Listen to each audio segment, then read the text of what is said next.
I bet you're wondering what has me so excited. Well, I only get this excited when I want to talk about my favorite topics.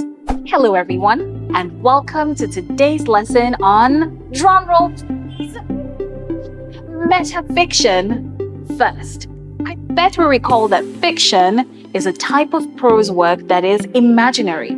The characters and events are not real. Now, metafiction is a type of fictional prose that examines the elements of fiction itself. Okay, stay with me. I will certainly explain some more.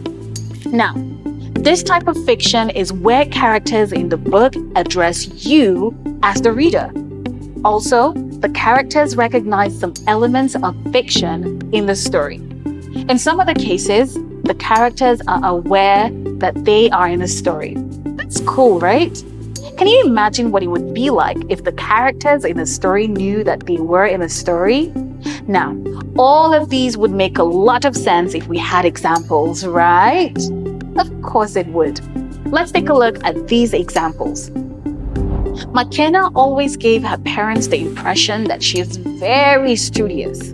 So she insists on always going to the library to read. Her parents, completely unaware of what she does there, let her.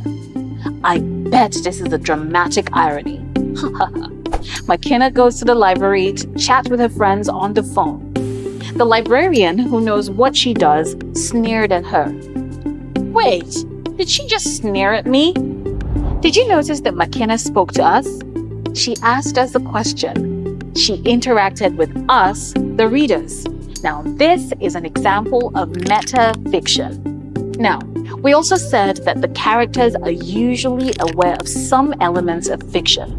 Recall that she mentioned dramatic irony? We know that dramatic irony is when the audience or readers know more about a story than some characters. We certainly know that McKenna doesn't go to the library to read, but to chat on her phone with friends.